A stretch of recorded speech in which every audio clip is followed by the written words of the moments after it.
a tactical ploy and not a permanent solution. Allah's apostle said, I have been ordered to fight with the people till they say, none has the right to be worshipped but Allah. If we consider that if only we changed our policies toward Israel, and if only we changed our policies toward Iraq, or changed our policies toward something else, if only we hadn't taken out the Mossadegh regime in Iran in 1953, and other things people have said to me, these ideas are ridiculous. They're based on a fundamental misunderstanding of the motives and goals of the jihadists. This is not a conflict that was created with the creation of the State of Israel, or a conflict that was created when American armies went into Iraq.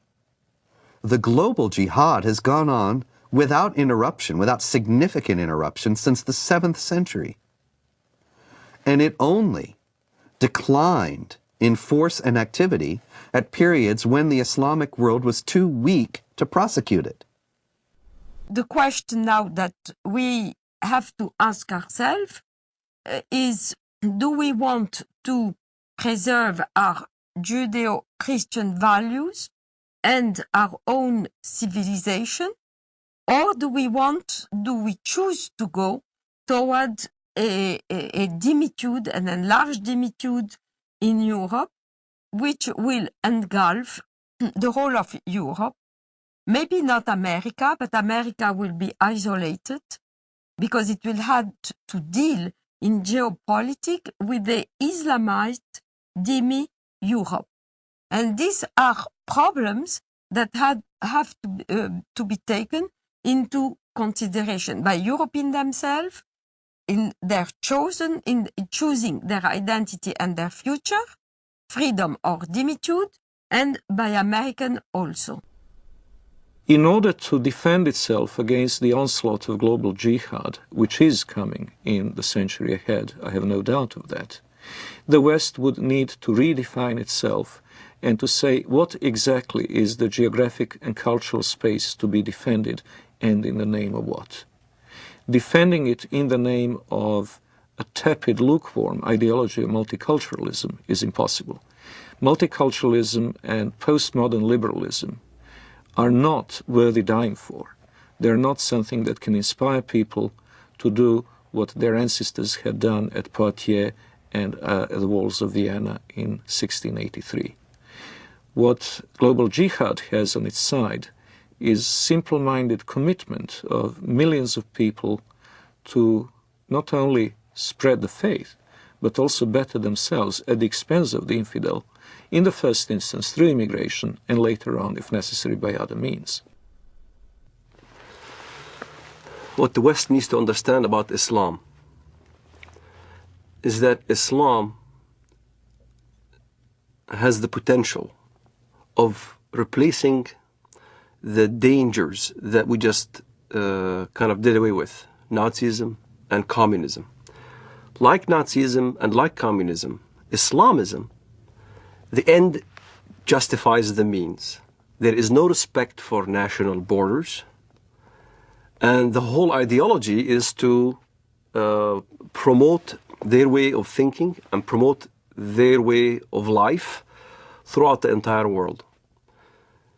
That's what's being taught in the Middle East.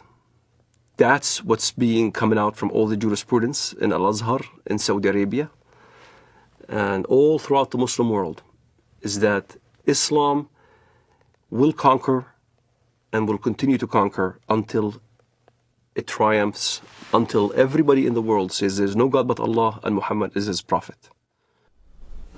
أنصحكم لله يا أمريكا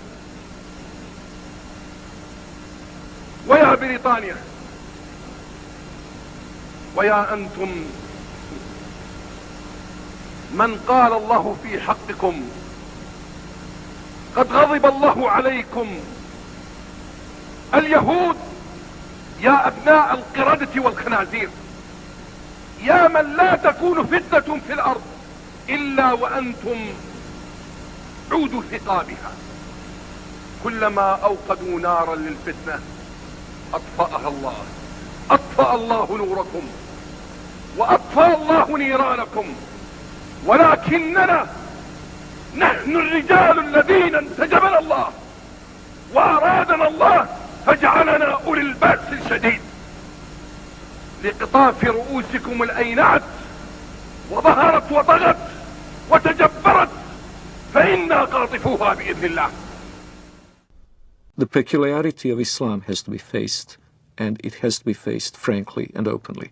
Unlike others, and I am again saying this in the full knowledge that it will offend some Western ears, unlike the Hindus, unlike the Confucians, unlike the animists of sub-Saharan Africa, the Muslims have inherent tendency to expand and to convert the rest of the world not only to their religion, but to their outlook and to their legal and moral system.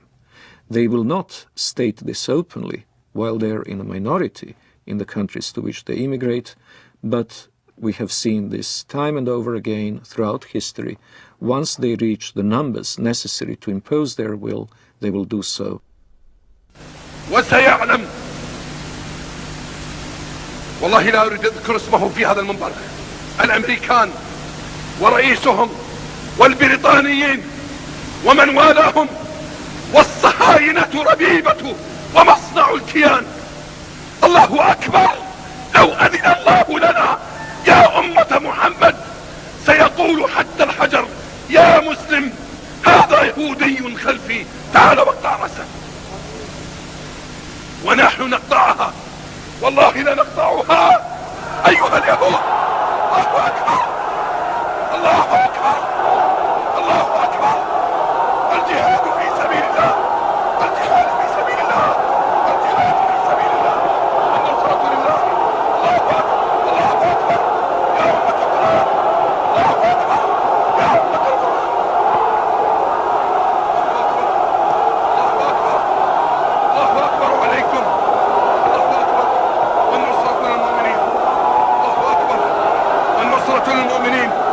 الله أكبر والنصر للعراقيين. الله أكبر والنصر لنا بإذن الله. الله أكبر والنصر لنا. Miracles do happen.